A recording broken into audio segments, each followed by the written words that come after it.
ہم تو رکھتے ہیں مسلمانوں کا دین، دل سے ہے خدا میں ختم المرسلین، دل سے ہے خدا میں ختم المرسلین،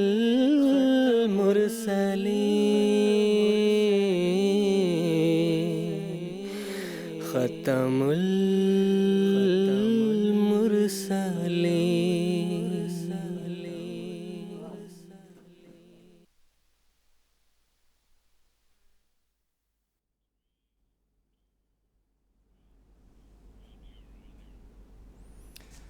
اعوذ باللہ من الشیطان الرجیم، بسم اللہ الرحمن الرحیم۔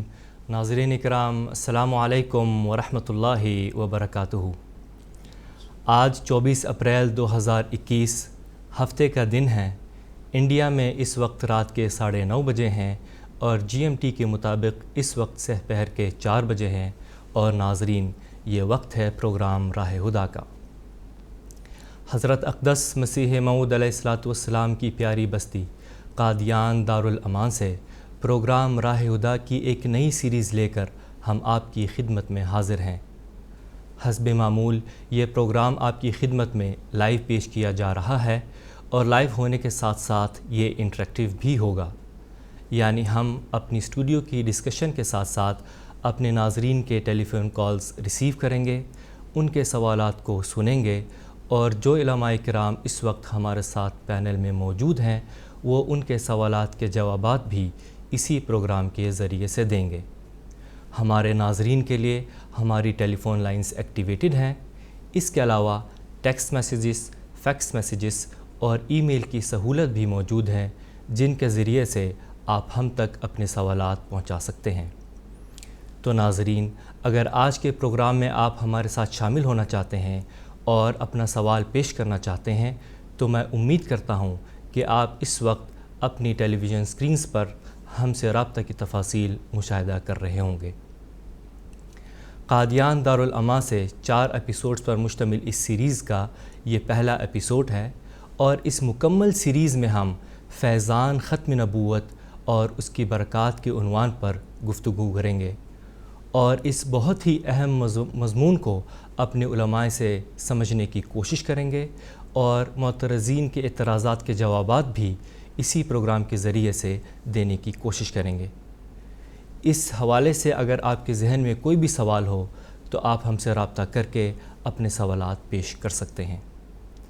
حسب معمول اس پروگرام میں ہمارے ساتھ 2 علماء شریک گفتگو ہوں گے۔ پہلے میں ان کا تعارف کروا دیتا ہوں۔ محترم مولانا محمد حمید کوثر صاحب، اور آپ کی ساتھ والی نشست پر تشریف فرما ہیں محترم مولانا منیر احمد خادم صاحب۔ میں آپ دونوں حضرات کا اس پروگرام میں خیر مقدم کرتا ہوں۔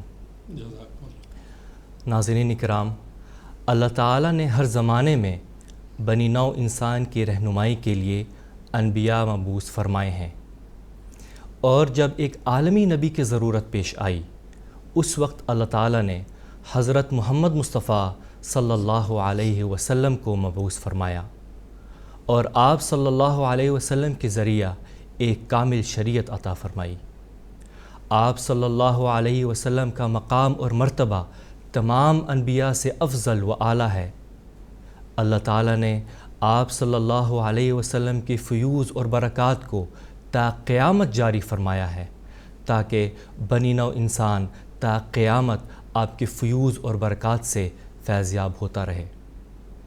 ناظرین، نہایت افسوس کی بات ہے کہ بعض غیر احمدی مخالفین جماعت احمدیہ پر اور حضرت اقدس مسیح موعود علیہ السلام پر جو الزامات لگاتے ہیں اس میں سے سب سے زیادہ بے حقیقت، جھوٹ اور افتراء پر مبنی یہ الزام ہے کہ جماعت احمدیہ آیت خاتم النبیین کی منکر ہے اور آن حضور صلی اللہ علیہ وسلم کو خاتم النبیین تسلیم نہیں کرتی۔ یہ ایک ایسا الزام ہے کہ جس کسی نے بھی حضرت اقدس مسیح موعود علیہ الصلاۃ والسلام کی تحریرات کو صحیح نیت سے پڑھا ہوگا وہ ایک لمحے کے لیے بھی اس الزام کی تصدیق نہیں کرے گا، بلکہ اس کی تردید کرے گا اور گواہی دے گا کہ حضرت اقدس مسیح موعود علیہ الصلاۃ والسلام اور آپ کی جماعت ہی ختم نبوت کے حقیقی مفہوم کو سمجھنے والی ہے اور اس پر کامل ایمان رکھنے والی ہے، اور عصر حاضر میں جماعت احمدیہ ہی حضور صلی اللہ علیہ وسلم کی تعلیمات کو صحیح رنگ میں دنیا میں پھیلا رہی ہے۔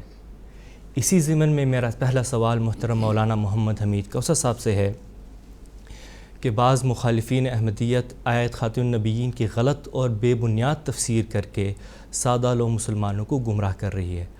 آیت خاتم النبیین کا شان نزول سورۃ الکوثر کی روشنی میں بیان فرمانے کی درخواست ہے آپ سے۔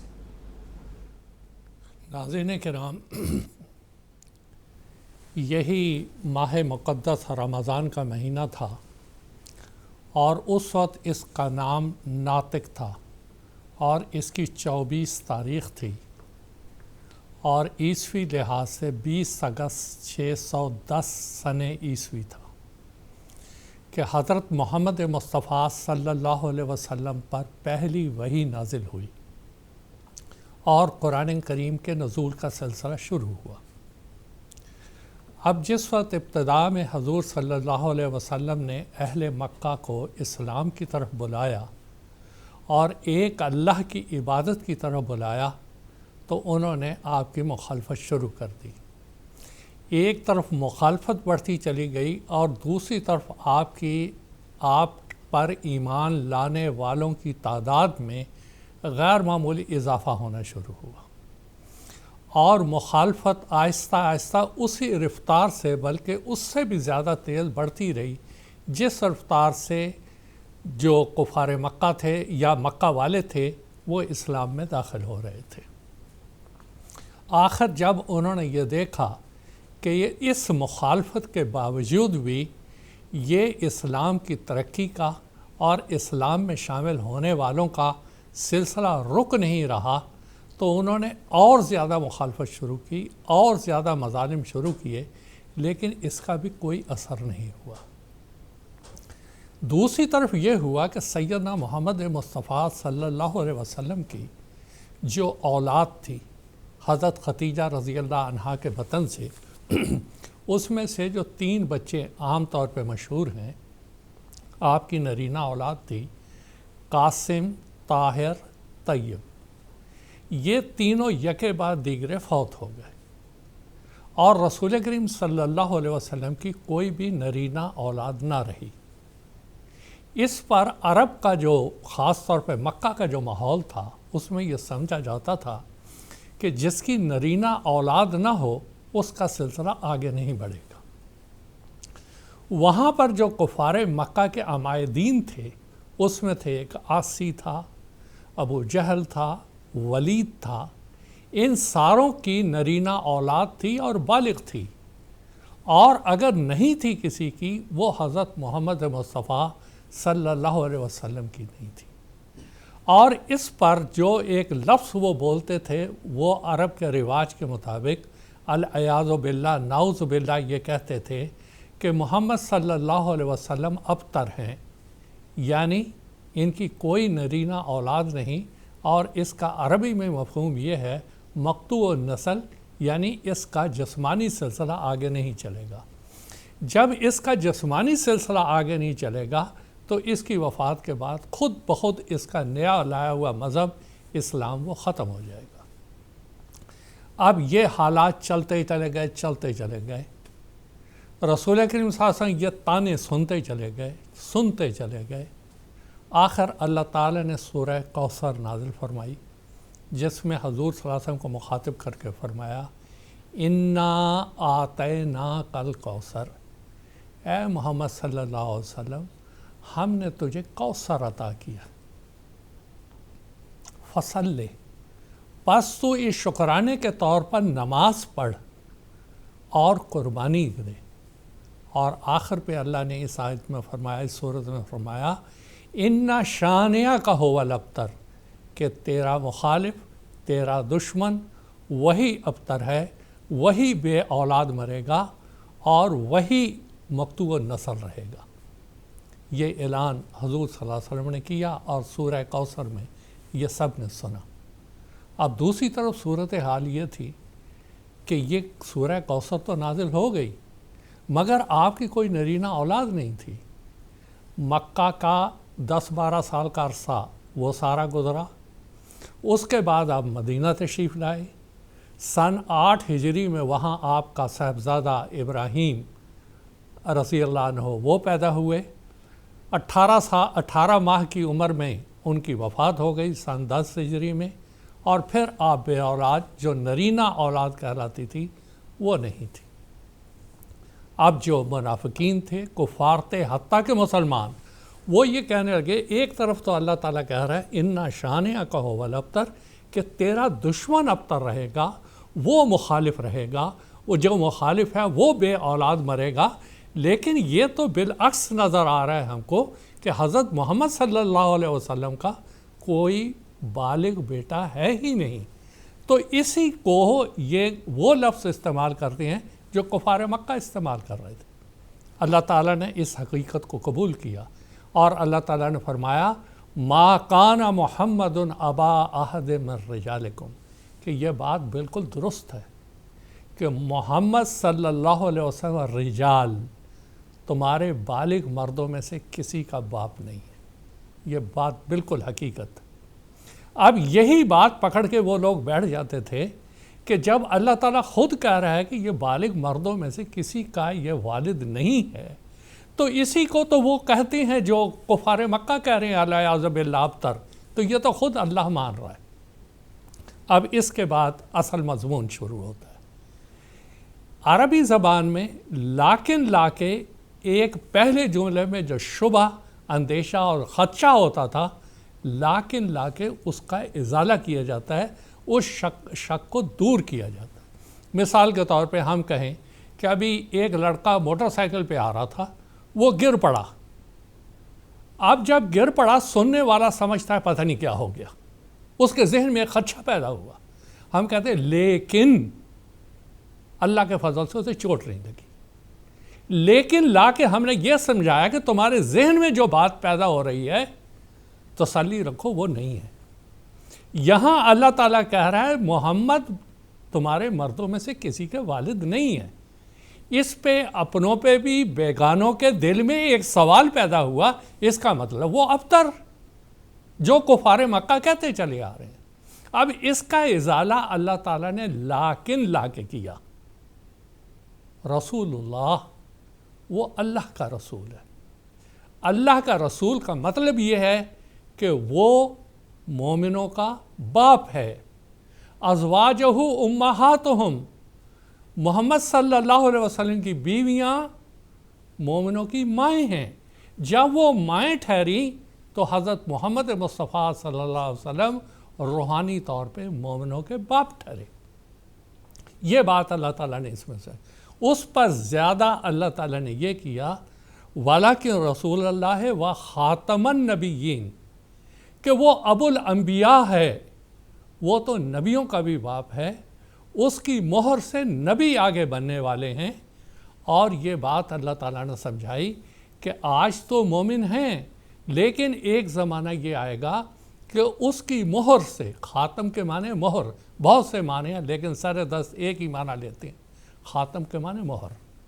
اور ایک اصول طے ہے مفسرین کے درمیان، ان القرآن یفسر بعضہ بعضا، قرآن کا ایک حصہ دوسرے کی تشریح بیان کر دیتا ہے۔ اب خاتم کے معنی جس وقت ہم مہر لیتے ہیں تو ہم قرآن مجید میں تلاش کرتے ہیں کیا اس کی تفسیر کہیں اور بیان ہوئی ہے؟ وہ اللہ تعالیٰ نے دوسری جگہ بیان فرمائی وَمَن يُطِعِ اللَّهَ وَالرَّسُولَ فَأُولَٰئِکَ مَعَ الَّذِینَ أَنْعَمَ اللَّهُ عَلَیْہِم مِّنَ النَّبِیِّینَ وَالصِّدِّیقِینَ وَالشُّہَدَاءِ وَالصَّالِحِینَ وَحَسُنَ أُولَٰئِکَ رفیقا۔ جو اللہ اور محمد مصطفیٰ صلی اللہ علیہ وسلم کی اطاعت کرے گا وہ نبی، صدیق، شہید، صالح اللہ تعالیٰ اس کو بنائے گا۔ اب یہاں ہم کو خاتم کے لفظ کی تشریح سمجھ آ رہی ہے کہ اس کے معنی ہے یطع اللہ والرسول، جو اللہ کی اطاعت کرے گا، اللہ کی اطاعت ہی وہ مہر ہے، محمد صلی اللہ علیہ وسلم کی اطاعت ہی وہ مہر ہے جو آپ کا روحانی فرزند بنائے گی، اور اس کو نبی کہتے ہیں۔ اور یہ مہر، یہ اطاعت کی مہر، یہ اتباع کی مہر، یہ غلامی کی مہر وہ مقام دیتی ہے جس کو کہ نبوت کا مقام کہتے ہیں، اور اسی کو امتی نبی، امتی رسول کہتے ہیں۔ سیدنا حضرت مرزا غلام احمد صاحب قادیانی علیہ السلام کو اللہ تعالیٰ نے یہ مقام عطا کیا، اللہ تعالیٰ کی اطاعت اور رسول صلی اللہ علیہ وسلم کی اطاعت کے نتیجے میں۔ اور حضرت مرزا غلام احمد صاحب عصر حاضر میں وہ امتی نبی، وہ امتی رسول ہیں جن کو اللہ تعالیٰ نے حضرت محمد صلی اللہ علیہ وسلم کی خاتمیت کی برکت سے، آپ کی غلامی کی برکت سے، آپ کی اطاعت کی برکت سے، آپ کے اتباع کی برکت سے یہ ذلی نبوت اور رسالت کا مقام عطا کیا۔ اب یہ تصویر کا ایک پہلو ہے۔ اس پروگرام کے ذریعہ میں اپنے بہت ہی پیارے سادہ لوح مسلمانوں کی بات کرتا ہوں، ان کو میں سمجھاتا ہوں، او میرے بھائیوں جو ابھی تک جماعت احمدیہ میں شامل نہیں، دیکھیں ہمارے آقا محمد مصطفیٰ صلی اللہ علیہ وسلم نے اپنی امت کو ایک بات سے ڈرایا تھا، انما انا اخاف علی امتی الائمۃ المضلین، کہ میں اپنی امت کے بارے میں ان ائمہ سے بڑا خوف زدہ ہوں جو میری امت کو گمراہ کر کے رکھ دیں گے۔ مشکاۃ شریف کی یہ حدیث ہے۔ پھر فرمایا علماءہم شر من تحت ادیم السماء، کہ سب سے زیادہ اس زمانے میں اگر کوئی شر ہوگا وہ علماء کہلانے والوں میں ہوگا، من عندہم تخرج الفطرۃ وفیہم تعود، ان میں سے فطرہ نکلے گا اور انہی کی طرف واپس چلا جائے گا۔ اب سوال یہ ہے کہ یہ جو علماء ہیں، یہ مولوی جو ہیں، یہ ائمہ جو ہیں، یہ سادہ لوح مسلمانوں کو گمراہ کر رہے ہیں۔ اب دیکھیں میں تھوڑی سی اس کو اور واضح کر کے بتاتا ہوں۔ دیکھیں حضرت محمد صلی اللہ علیہ وسلم کو کفار مکہ نے کہا تھا کہ جسمانی طور پہ نعوذ باللہ یہ ابتر ہیں۔ یہ جو مولوی ہیں موجودہ زمانے کے، یہ غیر احمدیوں کے مولوی جو اپنے آپ کو مولوی، علماء اور ملا اور پتہ نہیں مفکر اور مدبر کیا کیا کہتے ہیں، یہ روحانی طور پہ رسول کریم صلی اللہ علیہ وسلم کو وہ بنانا چاہ رہے ہیں جو کفار مکہ ان کو کہہ رہے تھے۔ یہ کہتے ہیں کہ محمد صلی اللہ علیہ وسلم کی خاتمیت کی برکت سے، آپ کی اتباع اور اطاعت کی برکت سے تو کوئی نبی نہیں آ سکتا امت محمد، اور ہم کریں کیا؟ ہم بنی اسرائیل کا ایک نبی لائیں گے، ہم عیسیٰ کو لائیں گے، وہ امت محمدیہ کی آ کے اصلاح کرے گا۔ استغفر اللہ ربی، اس سے بڑی توہین میرے آقا محمد صلی اللہ علیہ وسلم کی اور کیا ہو سکتی ہے کہ یہ آپ کی خاتمیت کا بیڑا غرق کر کے رکھ کے، اطاعت کا بیڑا، اس کا فیض روک کے یہ کہتے ہیں یہاں تو فیض ہو گیا بند۔ اگر وہاں کفار مکہ نے کہا تھا جسمانی طور پہ ابتر، العیاذ باللہ ہم کہتے ہیں یہ روحانی طور پہ بھی ختم، اور ہم عیسیٰ آئے گا جس کو قرآن نے رسول کہا بنی اسرائیل کے لیے، اور کہا آتیناہ الانجیل، وہ صاحب انجیل آئے گا اور وہ آ کے اس امت کی اصلاح کرے گا۔ ارے اور پھر ان کو پاگل کیسے بناتے ہیں، بیوقوف اور حماقت کے راستے پہ کیسے ڈالتے ہیں کہ وہ دین مصطفیٰ پہ آئے گا۔ ارے بھائی قرآن اس کو کہہ رہا ہے کہ ہم نے انجیل دی ہے، قرآن کہہ رہا ہے وہ بنی اسرائیل کا، قرآن کو بدل دو گے، قرآن کے ان الفاظ کو کاٹ دو گے کہ پہلے وہ کچھ تھا اب کچھ ہے، قرآن کے یہ لفظ ختم کرو گے، یا بنی اسرائیل انی رسول اللہ علیکم، یہ حذف کرو گے قرآن سے، کس قسم کی باتیں کر کے۔ اور وہ جو حضور کا خدشہ تھا کہ یہ علماء میری امت کو غلط راستے پہ ڈال کے گمراہی کے راستے پہ ڈالیں گے۔ اے میرے مسلمان بھائیو، یہ قرآن مجید کے نزول کا مہینہ ہے، غور کریں۔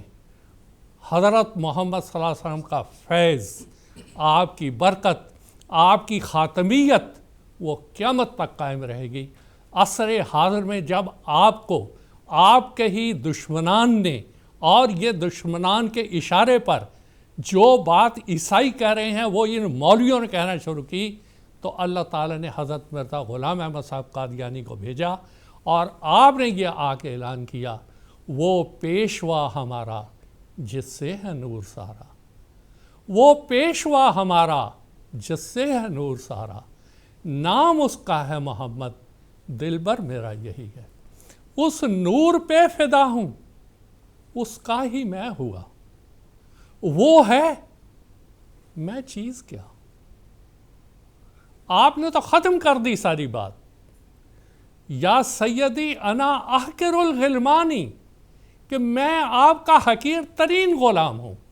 پھر آپ فرماتے ہیں میرے اعمال اگر پہاڑوں کے برابر بھی ہوتے اور میں رسول کریم صلی اللہ علیہ وسلم کی اتباع نہ کر رہا ہوتا، مجھے کوئی نبوت نہیں مل سکتی تھی۔ جو کچھ ملا آپ کی اتباع سے، آپ کے فیض سے، آپ کی برکت سے ملا۔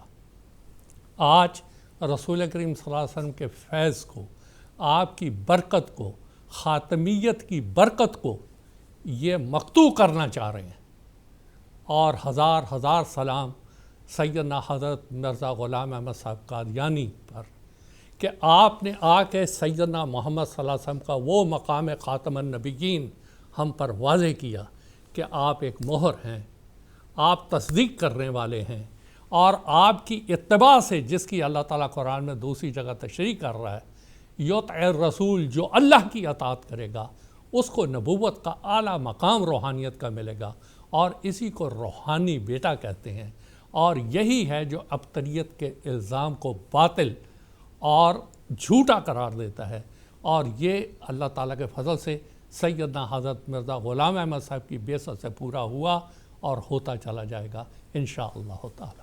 جزاکم اللہ تعالی احسن جزا۔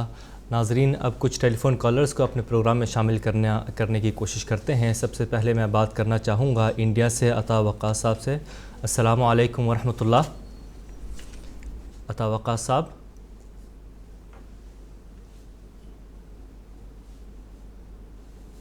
ہم دوبارہ ان سے فون کرنے کی کوشش کرتے ہیں، رابطہ کرنے کی کوشش کرتے ہیں۔ تب تک کے لیے میں اپنے پروگرام کو آگے بڑھانا چاہوں گا، اور محترم مولانا منیر احمد خادم صاحب سے یہ پوچھنا چاہتا ہوں کہ آیت خاتم النبیین کے جو تفسیر جماعت احمدیہ کرتی ہے، قرآن کی دوسری آیات بھی اس کی تصدیق کرتی ہے، تو ایک دو آیات براہ کرم ہمیں بتائیں۔ بسم اللہ الرحمن الرحیم۔ قرآن مجید میں اللہ تعالیٰ نے حضرت صلی اللہ علیہ وسلم کو خاتم النبیین فرمایا ہے۔ اب یہ جو خاتم النبیین کا لفظ ہے، اس کے معنی ہم لوگ تو یہ کرتے ہیں نبیوں کی مہر، جیسا کہ ابھی مول صاحب نے بھی بتایا، لیکن جو ہمارے مخالفین ہیں وہ اس کے معنی نکالتے ہیں کہ اس کا مطلب ہے کہ نبیوں کو ختم کرنے والا، خاتم النبیین، اور یہ کہ اب آپ کے بعد کوئی نبی پیدا نہیں ہوگا کسی بھی قسم کا۔ حالانکہ وہ الگ بات ہے کہ ایک نبی کو انہوں نے آسمان پر بٹھایا ہوا ہے اور کہتے ہیں کہ وہ حضرت صلی اللہ علیہ وسلم کے بعد آئے گا، لیکن اس کے آنے سے تو ختم نبوت کی مہر نہیں ٹوٹے گی بنی اسرائیلی نبی سے۔ لیکن اگر حضرت صلی اللہ علیہ وسلم کی غلامی میں کوئی آتا ہے تو وہ آخری نبی کی مہر جو ٹوٹ جاتی ہے۔ تو اب یہ جو لفظ ہے خاتم النبیین والی جو آیت ہے، یہ ہمارے درمیان اور ہمارے جو مخالفین ہیں ان کے درمیان ایک ایسی چیز ہے کہ اس کے اوپر ہمارا نزاع ہو گیا، اختلاف ہو گیا۔ وہ خاتم النبیین کے کچھ اور معنی کرتے ہیں، ہم خاتم النبیین کے کچھ اور معنی کرتے ہیں۔ تو قرآن مجید کا یہ دستور ہے کہ قرآن مجید میں اگر کوئی خاص بات جو اصولی بیان کی گئی ہو، اور کم از کم ایسی بات جو بالکل نئی ہو آج کے دور کے لیے، تو اس بات کو وہ بار بار مختلف پیرایوں میں پھیر پھیر کے بیان کرتا ہے۔ جیسے کہ اللہ تعالیٰ قرآن مجید میں فرماتا ہے وَصَرَّفْنَا فِي الْقُرْآنِ، کہ ہم نے اس قرآن مجید میں ہر بات کو پھیر پھیر کر بیان فرمایا۔ کیوں؟ لِيَذَّكَّرُوا، تاکہ وہ نصیحت حاصل کریں۔ تو اللہ تعالیٰ کا یہ، اب ہم انہی مخالفین سے پوچھتے ہیں کہ آپ کے معنوں کے لحاظ سے کیا قرآن مجید میں کوئی آیت ایسی ہے جو یہ بتاتی ہو کہ کوئی 1 یا 2 یا 3 یا 4 جو یہ بتاتی ہو کہ اب حضرت صلی اللہ علیہ وسلم کے بعد کوئی نبی نہیں آئے گا، اب آپ بالکل آخری نبی ہیں. تو ہمارا یہ چیلنج ہے کہ قرآن مجید سے یہ لوگ ایک آیت کیا کسی آیت کا ٹکڑے کو بھی نکال کے دکھا نہیں سکتے کہ جس میں یہ لکھا ہے کہ بھی حضرت صلی اللہ علیہ وسلم کے بعد اب کوئی نبی نہیں آئے گا. لیکن ہم اللہ تعالیٰ کے فضل و کرم سے قرآن مجید سے 20 ایسی آیات نکال کے دکھا سکتے ہیں، اور جو اللہ تعالیٰ کے فضل سے اس دور میں سیدنا حضرت اقدس مسیح موعود علیہ الصلوۃ والسلام کو اللہ تعالیٰ نے سکھائی، اور اللہ تعالیٰ سے سیکھ کر آپ نے اپنی جماعت کو سکھائی. اب اس میں دیکھیں بڑی مطلب تعجب کی بات ہے کہ 1400 سال میں سارے مسلمان سورہ فاتحہ پڑھتے ہیں، لیکن حضرت مسیح موعود علیہ الصلوۃ والسلام نے سورہ فاتحہ سے یہ بیان فرما دیا کہ دیکھو اس میں ہی آئندہ آنے والے نبی کا ذکر ہے. مثال کے طور پر سورہ فاتحہ میں اللہ تعالیٰ فرماتا ہے بسم اللہ الرحمن الرحیم اہدنا الصراط المستقیم، اے اللہ ہم کو سیدھا راستہ دکھا. صراط الذین انعمت علیہم، وہ راستہ ان لوگوں کا راستہ جن پر تو نے انعام کیا. اب ہمارے بعض مخالفین بھی انعام کے بارے میں، مثلا اشرف علی تھانوی صاحب کا جو ترجمہ قرآن ہے اس میں انہوں نے لکھا کہ انعام یافتہ سے مراد 4 گروہ ہیں. کون؟ نبی، صدیق، شہید اور صالح. اور وہ انہوں نے اشارہ کیا دراصل سورۃ النساء کی آیت نمبر 70 کی طرف، جس میں یہ اللہ نے فرمایا وَمَن يُطِعِ اللَّهَ وَالرَّسُولَ، کہ جو شخص اللہ کی اور اس رسول کی یعنی حضرت صلی اللہ علیہ وسلم کی اطاعت کرے گا، وَأُولَٰئِكَ مَعَ الَّذِينَ أَنْعَمَ اللَّهُ عَلَيْهِمْ، وہ ان لوگوں میں ہوں گے، ان لوگوں میں شامل ہوں گے جن پر اللہ تعالیٰ نے انعام کیا. کون لوگ؟ من النبیین، نبیوں میں سے، یعنی ان کو نبوت کا انعام بھی ملے گا. والصدیقین، اور صدیقوں میں سے. والشہداء، اور شہداء میں سے. والصالحین، اور نیک لوگوں میں سے.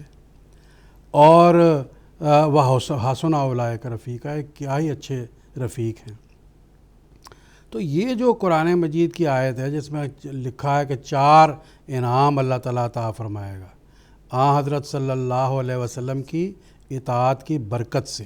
حضرت مسیح موعود علیہ الصلوۃ والسلام فرماتے ہیں کہ حضرت صلی اللہ علیہ وسلم سے پہلے فیض والے نبی کا کوئی ذکر نہیں ملتا. یہ حضرت صلی اللہ علیہ وسلم کی خاص ایک شان ہے کہ جو آپ کی اطاعت کرے اس کو درجہ نبوت ملتا ہے. حضرت موسیٰ علیہ الصلوۃ والسلام کے بعد کئی نبی پیدا ہوئے، لیکن ان کو موسیٰ علیہ الصلوۃ والسلام کی پیروی کے نتیجے میں نبوت نہیں ملی، بلکہ ہر ایک کو الگ الگ خدا تعالیٰ کی طرف سے وحی و الہام ہوئے اور بتایا گیا کہ آپ خدا کے نبی ہیں. لیکن حضرت صلی اللہ علیہ وسلم کے بارے میں اللہ تعالیٰ نے فرمایا کہ آپ پر جو کامل اطاعت اور پیروی کریں گے ان کو اللہ تعالیٰ نبوت کے انعام سے بھی سرفراز کرے گا. اب میں آپ کو بڑی مزے کی بات بتاتا ہوں کہ علامہ رشید رضا ہیں، انہوں نے جو ہے وہ تفسیر لکھی ہے، اس میں وہ یہ بات لکھتے ہیں کہ اب چونکہ نبوت ختم ہو گئی ہے اس لیے اب صرف 3 ہی انعام ملیں گے، صدیقیت کا، شہادت کا اور صالحیت کا. بھئی سوال ہے آپ اپنی طرف سے کیسے کہہ رہے ہو نبوت ختم ہوگی اور 3 انعام ملیں گے؟ قرآن مجید نے تو نہیں کہا نبوت ختم ہوگی اور 3 انعام ملیں گے. قرآن مجید تو 4 کا ذکر کر رہا ہے اور آپ اپنی طرف سے جو ہے وہ 3 کا ذکر کر رہے ہو اپنے مفروضے کو سچا ثابت کرنے کے لیے. اسی طریقے سے ایک اور بات آپ کو بتاتا ہوں. ہماری جماعت کے ایک بڑے مورخ احمدیت حضرت مولانا دوست محمد صاحب شاہد تھے، انہوں نے ایک کتاب لکھی ہے کہ اسلامی لٹریچر میں خوفناک تحریف. اس میں وہ یہ لکھتے ہیں کہ دیکھو ان مولویوں نے بہت سی اسلامی کتابوں میں تحریف کر دی. مثال کے طور پر حضرت شاہ رفیع الدین صاحب کا جو ترجمہ قرآن مجید تھا اس میں خاتم النبیین کا جو ترجمہ انہوں نے لکھا اس میں لکھا کہ نبیوں کی مہر، لیکن انہوں نے اب جو ترجمہ ان کی وفات کے بعد اس میں تحریف کر کے شائع کیا اس میں لکھا خاتم النبیین کا ترجمہ حضرت شاہ رفیع الدین صاحب رحمہ اللہ کی طرف یہ منسوب کر دیا کہ نبیوں کو ختم کرنے والا. اب دیکھو ایک شخص جس نے ترجمہ کچھ کیا اس کی وفات کے بعد جماعت احمدیہ کے مخالفت میں اس ترجمے کو غلط ثابت کر دیا۔ تو یہ تو خیر چونکہ وقت کم ہے، ایک آیت تو یہ سورہ فاتحہ کی، اس کے ساتھ اس کی تشریح کے طور پر سورۃ النساء کی آیت نمبر 70، اس کے اوپر بعض اعتراضات بھی ہیں، اگر میں اس کو اٹھاؤں گا تو پھر وہ بہت لمبی تفسیر ہو جاتی ہے۔ مثال کے طور پر بعض لوگ کہتے ہیں ما جو ہے اس کے معنی یہاں ساتھ کے ہیں کہ وہ جو یا اس امت کے جو نبی ہوں گے یا صدیق ہوں گے یا شہید ہوں گے، وہ ان کو انعام نبوت تو نہیں ملے گا، انعام صدیقیت تو نہیں ملے گا، وہ پہلوں کے ساتھ بس رہیں گے۔ تو اس سے یہ بھی نعوذ باللہ من ذالک پتہ لگا کہ حضرت صلی اللہ علیہ وسلم کی اطاعت کرنے والے کوئی نیک بھی نہیں ہوں گے، صرف پرانے نیکوں کے ساتھ رہیں گے۔ تو حضرت مسیح موعود علیہ الصلوۃ والسلام نے اس کا مطلب یہ سمجھایا، دیکھو قرآن مجید میں اللہ تعالیٰ نے ایک جگہ فرمایا وَتَوَفَّنَا مَعَ الْأَبْرَارِ، کہ دعا کرتا ہے ایک مومن کہ اے اللہ ہم کو وفات دے نیکوں کے ساتھ۔ تو اس کا یہ تھوڑی مطلب ہوتا ہے کہ جس دن کوئی نیک مرے ہمیں بھی ساتھ وفات دے دینا۔ اس کا مطلب یہ ہے کہ ہمیں نیک بنا کر نیکوں میں شامل کر کے وفات دینا۔ اسی طرح میں ایک دوسری آیت کی طرف آتا ہوں۔ ایک آیت ہے سورہ آل عمران میں، جس میں اللہ تعالیٰ نے انبیاء سے یہ عہد لیا تھا، میثاق لیا تھا کہ جب تمہارے بعد کوئی رسول آئے تو تم نے اس رسول پر ایمان لانا، اس کی تصدیق کرنا اور اس کی مدد کرنی ہے۔ یہ جو آیت ہے یہ سورہ آل عمران میں ہے۔ تو اس کا مطلب کیا ہوا کہ ہر نبی سے اللہ تعالیٰ نے یہ وعدہ لیا، میثاق لیا۔ میثاق کہتے ہیں پختہ عہد کو، کہ جب بھی تمہارے بعد کوئی نبی آئے تو تم نے جو ہے وہ اس کی تائید کرنی ہے اور اس پر ایمان لانا ہے۔ چنانچہ آپ دیکھ لیں پرانے صحیفوں میں پہلے انبیاء نے بعد میں آنے والے انبیاء کے بارے میں پیش گوئیاں کیں کہ ہمارے بعد فلاں آئے گا، ہمارے بعد فلاں آئے گا، ہمارے بعد فلاں آئے گا۔ چنانچہ حضرت صلی اللہ علیہ وسلم نے بھی یہ پیش گوئی کی کہ امام مہدی اور مسیح موعود آئے گا، اس کو ماننا اور اس کو میرا سلام کہنا۔ اب کیا انبیاء جو تھے بنی اسرائیل کے یا دوسرے انبیاء تھے، یہ میثاق صرف انہی سے لیا گیا تھا یا حضرت صلی اللہ علیہ وسلم سے بھی لیا گیا تھا؟ تو اگر ہم سورہ احزاب پڑھیں اور اس کی ابتدائی آیتیں ہی ہیں، اس میں لکھا ہوا اللہ تعالیٰ فرماتا ہے کہ اے محمد صلی اللہ علیہ وسلم، وہ جو نبیوں کا میثاق ہم نے لیا تھا وہ تجھ سے بھی لیا، وَمِن کا الفاظ آتے ہیں، تجھ سے بھی وہ میثاق ہم نے لیا۔ تو اگر حضرت صلی اللہ علیہ وسلم کے بعد کسی نبی نے نہیں آنا تھا تو حضرت صلی اللہ علیہ وسلم سے وہ میثاق کیوں لیا گیا؟ سورہ احزاب کی ابتدائی آیتیں اٹھا کے پڑھ لیں۔ اور مزے کی بات یہ ہے کہ یہ سورہ احزاب وہ ہے جس میں آیت خاتم النبیین ہے۔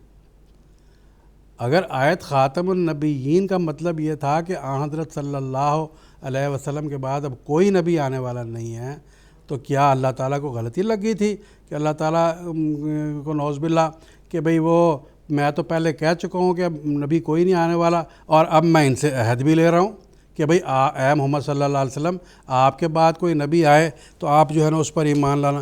میں صرف یہ حوالہ بتا دیتا ہوں کہ یہ آیات جو میں بتا رہا ہوں، یہ جو سورہ آل عمران کی جو یہ آیت ہے یہ ہے 82 نمبر کی آیت، اور جو سورہ احزاب کی آیت ہے یہ آیت نمبر 8 اور 9 ہے۔ تو یہ عربی الفاظ ہیں، میں صرف ان کا ترجمہ پڑھ کے سنا دیتا ہوں۔ پہلے جو سورہ آل عمران آیت نمبر 82 ہے، اس میں یہ ہے کہ جب اللہ نے نبیوں کا میثاق لیا کہ جب کہ میں تم کو کتاب اور حکمت دے چکا ہوں، تو پھر اگر کوئی ایسا رسول آئے ہیں تو تصدیق کرنے والا تمہاری باتوں کی، تو ضرور تم اس پر ایمان لانا اور ضرور تم اس کی مدد کرنا۔ تو اللہ نے فرمایا کیا تم اقرار کرتے ہو اس بات کا؟ سب نے کہا کہ ہاں ہم اقرار کرتے ہیں۔ اور یہی آیت جو ہے، یہی عہد جو ہے سورہ احزاب میں جو لیا، اس کے الفاظ یہ ہیں وَإِذْ أَخَذْنَا مِنَ النَّبِيِّينَ مِيثَاقَهُمْ، اور جب ہم نے لیا نبیوں سے ان کا میثاق، وَمِنْكَ، اور اے محمد صلی اللہ علیہ وسلم تجھ سے بھی، وَمِن نُوحٍ وَإِبْرَاهِيمَ وَمُوسَىٰ وَعِيسَىٰ ابْنَ مَرْيَمَ وَأَخَذْنَا مِنْهُمْ مِيثَاقًا غَلِيظًا۔ میثاق غلیظ کا مطلب پختہ سے پختہ ہے، پکا ہے ہم نے لیا کہ ایسا ضرور کرنا کہ جب تمہارے بعد کوئی نبی آئے تو ایک تو تم خود اس پر پہلے ہی مان لاؤ، اور دوسرا یہ ہے ایمان لانے کا مطلب یہ ہوا کہ اس کے اپنے لوگوں کو کہہ جانا کہ وہ آئے گا اور تم نے اس کو ماننا۔ چنانچہ حضرت صلی اللہ علیہ وسلم نے اسی لیے آتا ہے صحیح مسلم میں کہ فرمایا کہ عیسیٰ نبی اللہ ہوگا۔ 4 مرتبہ اس کے لیے نبی اللہ کے الفاظ آپ نے استعمال فرمائے۔ اس کے علاوہ اور بھی بہت سی آیات ہیں قرآن مجید میں جو یہ ثابت کرتی ہیں کہ حضرت صلی اللہ علیہ وسلم کے بعد نبوت جاری ہے، لیکن خلاصہ یہ کہ ہم یہ بات مانتے ہیں کہ وہ نبوت نہیں جو شرعی نبوت ہے۔ حضرت مسیح علیہ السلام فرماتے ہیں شریعت والی نبوت اب بند ہو گئی ہے، شریعت والا اب کوئی نبی نہیں آ سکتا، بغیر شریعت کے آ سکتا ہے لیکن وہی جو امتی ہو، لیکن وہی جو حضرت صلی اللہ علیہ وسلم کا پیروکار ہو، نہ کہ وہ جو آسمان پہ بٹھا رکھا ہے بنی اسرائیل کا نبی اور وہ آ کے امت محمدیہ کی اصلاح کرے۔ جزاکم اللہ تعالیٰ احسن جزا۔ ناظرین، انڈیا سے عطا وقاص صاحب نے اپنا سوال بھجوایا ہے۔ وہ کہتے ہیں کہ حضرت مسیح موعود علیہ السلام نے خود کو مسیح ابن مریم کہا ہے، اس سے کیا مراد ہے؟ میں منیر خادم صاحب سے درخواست کرتا ہوں اس کا جواب دینے کے لیے۔ حضرت مسیح موعود علیہ السلام نے خود کو مسیح ابن مریم کہا ہے تو یہ میرے نزدیک تو غلط ہے۔ حضرت مسیح موعود علیہ السلام نے خود کبھی نہیں کہا کہ مسیح ابن مریم ہو۔ اس جملے کو اس طریقے سے درست کرنا چاہیے کہ حضرت مسیح موعود علیہ السلام نے اللہ کے دیے ہوئے الہام سے، اللہ کی وحی اور الہام سے فرمایا کہ میں مسیح ابن مریم ہوں، اور پھر الہام کے بعد حضرت صلی اللہ علیہ وسلم کی اس پیش گوئی کے نتیجے میں فرمایا کہ دیکھو مجھے میرے خدا نے فرمایا کہ عیسیٰ رسول اللہ فوت ہو چکا ہے اور اس کے رنگ میں رنگین ہو کر اب تو آیا ہے۔ تو مسیح ابن مریم اللہ نے آپ کو فرمایا اور آپ نے حضرت صلی اللہ علیہ وسلم کی پیش گوئی کے مطابق فرمایا کہ میں مسیح ابن مریم ہوں۔ اور اب جو یہ مسیح ابن مریم کے جو الفاظ ہیں دراصل اس لیے کہ اس کی ایک لمبی تفصیل ہے کہ حضرت صلی اللہ علیہ وسلم فرمایا تھا مسلمانوں تمہارا کتنا اچھا حال ہوگا جب کہ عیسیٰ بن مریم تم میں نازل ہوگا اور وہ تم میں سے تمہارا امام ہوگا، تم میں سے ہوگا، اے مسلمانوں تم میں سے ہوگا اور تمہارا امام ہوگا، بنی اسرائیلی نہیں آئے گا، اماموں کو منکم ہوگا۔ تو اے مسلمانوں اس وقت تمہارا کتنا اچھا حال ہوگا کہ تم میں عیسیٰ ابن مریم نازل ہوگا اور تم میں سے تمہارا امام ہوگا۔ اور ایک الفاظ یہ ہے کہ وَإِنَّهُ نَازِلٌ، وہ نازل ہونے والا ہے۔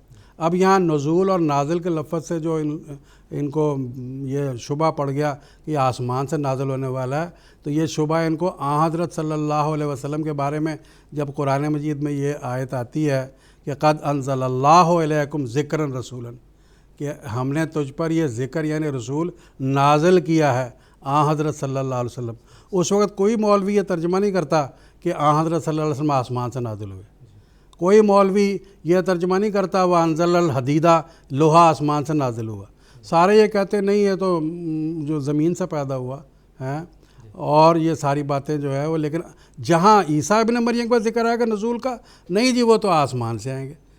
صرف عیسائیوں کے دین کو تقویت دینے کے لیے حضرت مسیح علیہ السلام نے کیا فرمایا، اور ہم مجبوراً کہنا پڑتا ہے کہ یہ مولوی جو ہیں یہ دجالی فتنے کا ایک حصہ ہیں، کیونکہ انہوں نے دجال قوم کی مدد کی ہے اپنی غلط باتوں سے۔ تو اللہ تعالیٰ ہمیں ان کے شر سے محفوظ رکھے۔ جزاکم اللہ تعالیٰ احسن جزا۔ اب بنگلہ دیش سے عارف الزمان صاحب نے اپنا سوال بھجوایا ہے۔ وہ پوچھنا چاہتے ہیں کہ امتی نبوت اور بروز نبوت کی کیا تشریح ہے؟ میں مولانا حمید کوثر صاحب سے درخواست کرتا ہوں ان کا جواب دیں۔ امتی نبی کا مطلب یہ ہے کہ امت محمدیہ میں آنے والا نبی جو حضرت محمد مصطفیٰ صلی اللہ علیہ وسلم کی اتباع اور اطاعت میں آئے گا، آپ کی امت کے اندر رہتے ہوئے وہ آئے گا۔ اور بروز کہتے ہیں عکس کو، کہ جیسے مثال کے طور پہ چاند ہے، چاند کی اپنی کوئی روشنی نہیں ہوتی ہے، وہ سورج کی جو روشنی ہے وہ منعکس کر رہا ہوتا ہے، وہ بھیج رہا ہوتا ہے اس کی زمین کی طرف یا دنیا کو روشن کر رہا ہوتا ہے۔ بروز کا مطلب ہے عکس، شاگرد، یعنی وہ محمد صلی اللہ علیہ وسلم کا ہی شاگرد ہوگا اور آپ ہی کی امت کے فیض کو آگے جاری کرے گا، اپنی طرف سے وہ کوئی نئی بات شامل نہیں کرے گا۔ تو جیسا کہ میں نے شروع میں بتایا تھا شعر ایک، وہ پیشوا ہمارا کہ حضرت محمد صلی اللہ علیہ وسلم نے اس نبوت کے جمالات اور فیض کو دنیا کے سامنے پہنچایا جو کہ حضرت محمد مصطفیٰ صلی اللہ علیہ وسلم کا تھا، اور اسی کو کہتے ہیں نبی جو امت محمدیہ میں آیا، اور بروز جو کہ آپ کے فیض کو آگے جاری رکھے ہوئے ہیں۔ جزاکم اللہ تعالیٰ احسن جزا۔ اب اپنے پروگرام کو آگے بڑھانا چاہتا ہوں اور میں محترم مولانا محمد حمید کوثر صاحب سے پوچھنا چاہتا ہوں کہ اللہ تعالیٰ قرآن مجید کی آل عمران آیت نمبر 82 میں فرماتا ہے، بسم اللہ الرحمن الرحیم، وَإِذْ أَخَذَ اللَّهُ مِيثَاقَ النَّبِيِّينَ لَمَا أَتَيْتُكُم مِّن كِتَابٍ وَحِكْمَةٍ ثُمَّ جَاءَكُمْ رَسُولٌ مُصَدِّقٌ لِّمَا مَعَكُمْ لَتُؤْمِنُنَّ بِهِ وَلَتَنصُرُنَّهُ۔